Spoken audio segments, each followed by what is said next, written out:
Merci de vous joindre à nous dans cette première édition du Morning Call de l'année 2019.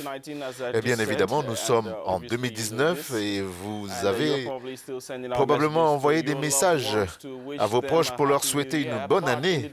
Mais en République démocratique du Congo, l'envoi d'un simple message, texte ou SMS est impossible en ce moment. Et pour cause, le gouvernement a coupé lundi les connexions Internet et les services SMS à travers le pays, alors que le pays attend nerveusement les résultats de l'élection présidentielle du week-end dernier.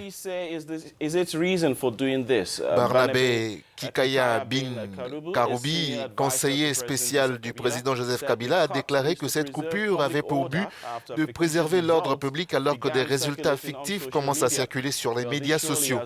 Cette coupure d'Internet et des réseaux crée une suspicion généralisée et n'est pas du tout du goût de l'opposition dans le pays. Tout à fait, Jerry. Les pays occidentaux ont demandé à la RDC de débloquer l'accès aux moyens de communication qui, selon eux, perturbent l'attente des résultats. Pour en parler, nous avons joint l'abbé Donatien Ncholet. Il est le porte-parole de la CENCO, la Conférence épiscopale nationale du Congo. Dites-nous, l'abbé, que pensez-vous de ce blocage?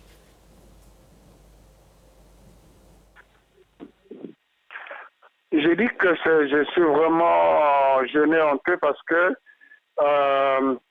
l'Église catholique et protestante avait demandé dans un message communiqué conjoint au gouvernement de veiller au bon fonctionnement de l'Internet et de CMS qui sont des instruments très importants pour les parties prenantes impliquées aux élections, les partis politiques, les observateurs, les témoins, les journalistes. Et on était agréablement surpris parce qu'on redoutait qu'on avait commencé les élections avec la connexion. Et nous avons donné un message de félicitations au gouvernement. Avant même 5 minutes, alors que le message était signé, on s'est rendu compte qu'on a coupé l'Internet.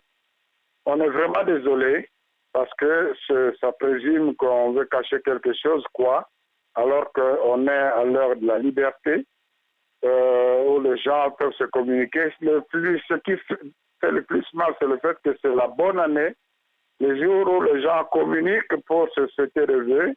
Tout le monde n'a pas d'argent pour des appels, les CMS coûtent moins cher, et là, c'est tout le peuple qui est pénalisé, et ça ne peut pas enchanter les pasteurs que nous sommes. C'est ça qui est grave encore, aucune explication, mais alors aucune explication, comme si chacun peut faire ce qu'il veut puisqu'il a le pouvoir. L'abbé, certains soutiennent que c'est une tentative du gouvernement pour empêcher la fuite des données. Que pensez-vous de cela? Je ne sais pas. Bon, il est vrai qu'en pareille circonstance, il y a peu de spéculations autour des résultats, mais ça, ce sont des choses connues. Mais il n'y a plus de suspicion dans ce sens-là, et c'est dommage. Bon, heureusement pour nous, notre mission d'observation avait déjà reçu une très bonne partie d'informations par Internet, et nous avons pris des dispositions avec des Motorola et des téléphones, des appels, pour compléter nos informations. Mais tout le monde n'a pas pris ces dispositions et ça complique un peu les choses. Dernière question, dans ce contexte, que suggérez-vous aux Congolais?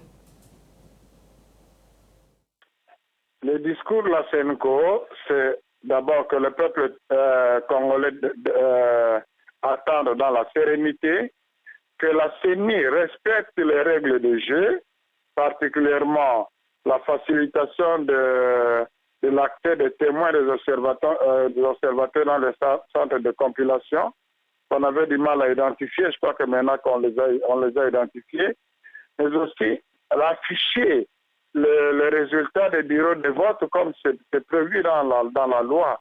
Et là, nous sommes désolés, à plusieurs endroits, on a affiché, mais tout de suite après, il y a des gens qui sont venus arracher. Est-ce que ce sont des gens qui ne sont pas arrangés par le résultat? Mais c'est un civique. Et ce n'est pas un des endroits, mais c'est de plus en plus généralisé. Il y a des endroits où ce sont des services de l'ordre qui vont arracher le les résultats affichés devant le bureau de vote. Et donc ça, c'est vraiment désolant. Et nous demandons à la CENI de ne proclamer que les résultats des urnes.